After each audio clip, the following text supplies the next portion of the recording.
ورسوله الكريم أما بعد فقد قال الله تعالى في القرآن المجيد والفرقان الحميد ولا تباشروهن وأنتم عاكفون في المساجد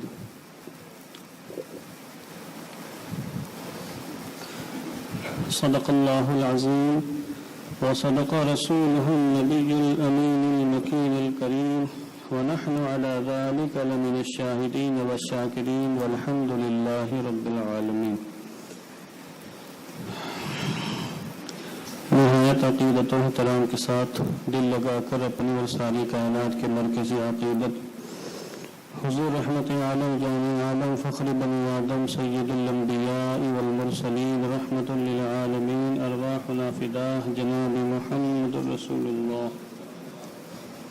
صلی اللہ تعالی علیہ وسلم کی مقدس بارگاہ میں درود و سلام کا ہدیہ محبت پیش کریں. پڑھیں اللہم صلی علی سیدنا شفیعنا حبیبنا مولانا محمد وبارک وسلم صلاۃ و سلاما علیک یا رسول اللہ صلی اللہ تعالی علیہ وسلم. آج ماہ رمضان کا 20واں روزہ ہے. اللہ رب العزت کے فضل و کرم سے ہم نے ان 20 روزوں میں اس کی بے شمار برکتیں اور رحمتیں حاصل کی. اب بعد نماز مغرب سے اس ماہ رمضان کا آخری عشرہ شروع ہونے والا ہے، جس کو حدیث پاک میں آقا دو عالم صلی اللہ علیہ وسلم نے فرمایا وآخرہ عتق من النیران اور کما قال صلی اللہ علیہ وسلم کی ماہ رمضان کا آخری عشرہ جہنم سے آزادی کا عشرہ ہے. دعا کرتا ہوں کہ اللہ تعالیٰ اس عشرے میں بھی ہمیں اپنی عبادت کرنے کی توفیق عطا فرمائے اور ہم سب کو جہنم سے آزادی عطا فرمائے. ماہ رمضان کے آخری عشرے میں ایک مخصوص قسم کی عبادت کی جاتی ہے جس کو ہم سبھی لوگ اعتکاف کہتے ہیں. بہت سے خوش نصیب مسلمان اعتکاف میں بیٹھتے ہیں اور بے شمار برکتیں حاصل کرتے ہیں. اس لیے اعتکاف کے تعلق سے آج کی اس درس حدیث میں چند باتیں عرض کر دینا چاہتا ہوں تاکہ جو لوگ اعتکاف میں بیٹھنے والے ہیں ان کو مسائل معلوم ہو جائیں اور جو اور دیگر حضرات ہیں ان کو بھی اعتکاف کے تعلق سے بہت سی معلومات فراہم ہو جائے اور ہمارے اندر بھی اعتکاف میں بیٹھنے کا شوق اور جذبہ اور ولولہ پیدا ہو. سب سے پہلے میں چند حدیثیں پیش کر رہا ہوں، ان کا ترجمہ تھوڑی سی تشریح پیش کرنے کے بعد اعتکاف کے چند اہم مسائل انشاءاللہ تعالی میں عرض کرنے کی کوشش کروں گا. یہ سمجھ لیں کہ اعتکاف حضور رحمت عالم جان عالم صلی اللہ تعالی علیہ وسلم کی سنت مبارکہ ہے. آقا عالم صلی اللہ تعالی وسلم یہاں تو حدیث پاک میں آیا ہے کہ رمضان کے آخری عشرے میں آپ کو یہ معلوم تھا کہ رمضان کے آخری عشرے میں آقا عالم اعتکاف میں بیٹھا کرتے تھے اور اپنی زندگی میں آقا عالم نے صرف چند مرتبہ کے علاوہ کبھی بھی اعتکاف ترک نہیں فرمایا ہے. اعتکاف کا خصوصی اہتمام آقا عالم نے فرمایا ہے اور اعتکاف یہ کوئی نئی عبادت نہیں کہ آقا عالم صلی اللہ علیہ وسلم نے کی اور آپ نے اس کی ایجاد کی، بلکہ آقا عالم صلی اللہ تعالی وسلم کے علاوہ دیگر انبیاء کرام بھی اپنے اپنے انداز میں اعتکاف میں بیٹھا کرتے تھے، اعتکاف کیا کرتے تھے. حضرت ابراہیم علیہ السلام، حضرت اسماعیل علیہ السلام جو حضور کے جد امجد ہیں اور حضور رحمت عالم سے ہزاروں سال پہلے دنیا میں تشریف لائے، جنہوں نے خانہ کعبہ کی بنیاد رکھی، خانہ کعبہ کو اس کی بنیادوں پر بلند فرمایا. ان سے اللہ رب العزت نے فرمایا تھا وَأَن طَهِّرَ بَيْتِيَ لِلطَّائِفِينَ وَالْعَاكِفِينَ وَالرُّكَّعِ السُّجُودِ، پہلے پارے کے اندر کہ تم دونوں میرے اس خانے، میرے گھر کو